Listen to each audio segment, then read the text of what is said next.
marka laga soo tago wax soo saarka maadiga ah waxaa barbar socday inay Muqdisho soo saartay waqtiyadaas aqoon-yahano cilmiga diinta fidiya kuwaasoo diinta gaarsiiyay afarta jiho ee caalamka.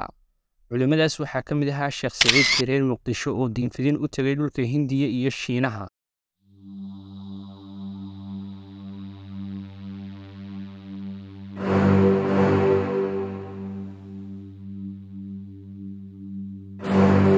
bismillaahi raxmaani raxiim. assalaamu calaykum waraxmatullaahi wabarakaatuh. soo dhowaada saaxiibayaal mar kale. muuqaalkeenna maanta waxaan ku daawan doonaa Soomaaligii ka talin jiray jasiiradda Maldives. se inta aynaan u gelin muuqaalkeenna fadlan like saar muuqaalka haddaad nagu cusub tahayna nagu soo biir mahadsanid. magaalada Muqdisho waxay ahayd isha aqoonta iyo rugta wax soo saarka sida ay sheegeen dhulmareennadii tegay qarnigii dhexe. intii u dhaxaysay qarnigii 12aad ilaa qarnigii 16aad magaalada Muqdisho waxaa maamulayay nidaamyo boqortooyo iyo saldanado kala duwan kuwaasoo horumar ka sameeyay wax soo saarka dhoofinta iyo aqoontaba. Muqdisho waxay ahayd magaalo lagu majeerto diinta iyo aqoonta Islaamka sida uu buuggiisa ku sheegay Yaquut al-Xamaawi. dhulmareenkii reer Boortaqiis Duarte Barbosa uu tegay Muqdisho intii u dhaxaysay sanadkii 1517 ilaa 1518 wuxuu ku dheeraaday ka sheekaynta ganacsiga reer Muqdisho iyo biic mushtarkii xabagta foolmaroodiga iyo dahabkiisiga kala gooshi jiray Tansaaniya iyo Kenya. marka laga soo tago wax soo saarka maadiga ah waxaa barbar socday inay Muqdisho soo saartay waqtiyadaas aqoon-yahano cilmiga diinta fidiya kuwaasoo diinta gaarsiiyay afarta jiho ee caalamka. culimadaas waxaa ka mid ahaa Sheekh Saciid Kireer Muqdisho oo diin fidin u tagay dhulka Hindiya iyo Shiinaha. sidoo kale wuxuu ahaa qofkii u horreeyay ee bartay luuqadda Shiinaha una rogay luuqad caadi ah walow aan la helin nuqulladii qoraaladiisa. sidoo kale raggii waqtigaas soo baxay waxaa ka mid ahaa Sheekh Cabdicasiis al-Muqdishaawi. shakhsigan oo ah ka aynu kaga sheekayn doono muuqaalkeena. qarnigii 13aad ayuu ku dhashay magaalada Muqdisho. wuxuu ka soo jeeday qoys diin iyo sharaf ku dhexleh bulshada. yaraantiisii ayuu ku xifdiyey qur-aanka. muddo yar ayuu sidoo kale ku bartay axaadiista iyo fiqiga.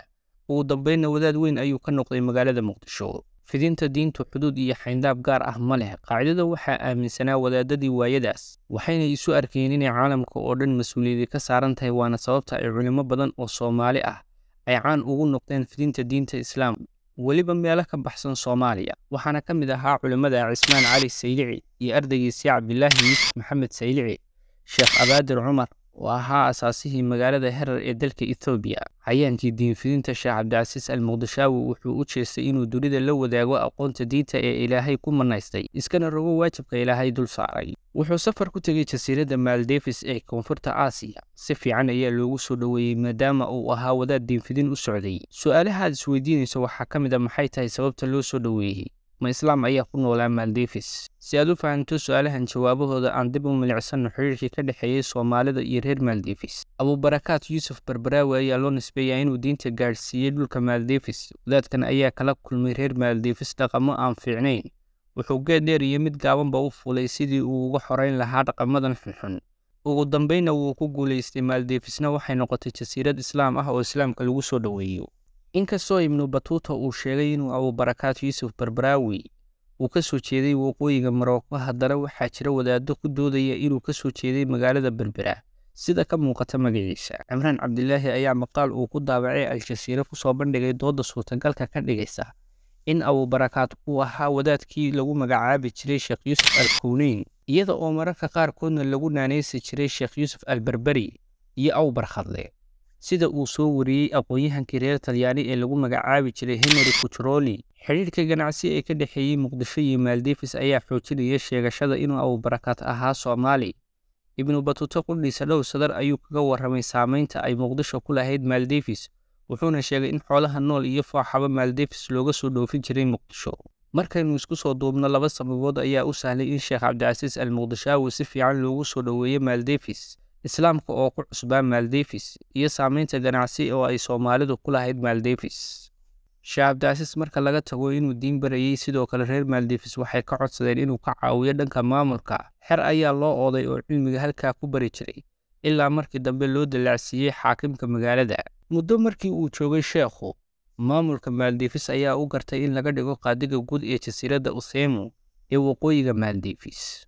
muddo ayuu u kala garnaqay reer Useymu iyo deegaanada ku xiran ilaa markii dambe la isla sheegay falsamaantiisa. sidoo kale sheekhu wuxuu soo dhoweyn jiray dadka socotada ah. Abu Cabdilaahi Maxamed ibnu Batuuta dhulmareenkii reer Morocco ku 343 ayuu socdaal ku yimid jasiiradda Maldives wuxuuna ku sugnaa ilaa ku 344. Buuggiisa socdaaladii Ibnu Battuta wuxuu ku sheegay inuu tegay jasiiradda Usemu ee waqooyiga Maldives waxaana ku soo dhoweeyay Sheekh Cabdicasiis al-Muqdishaawi.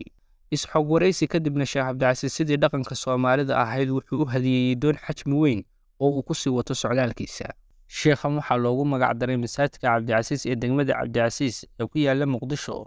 Inkastoo aan la garanaynin taariikhda la dhisay, haddana waxaa lagu qiyaasaa in la dhisay qarnigii 14aad. waxaadna dareemaysaa sheekhani inuu ahaa sheekh bulshada Soomaaliyeed ku dhex leh maamuus, balse jiilkan dambe aysan aqoon. Waad ku mahadsantahay daawashada muuqaalka. Haddii aad halkan nala soo gaadhay muuqaalka, like noo saar mahadsanid.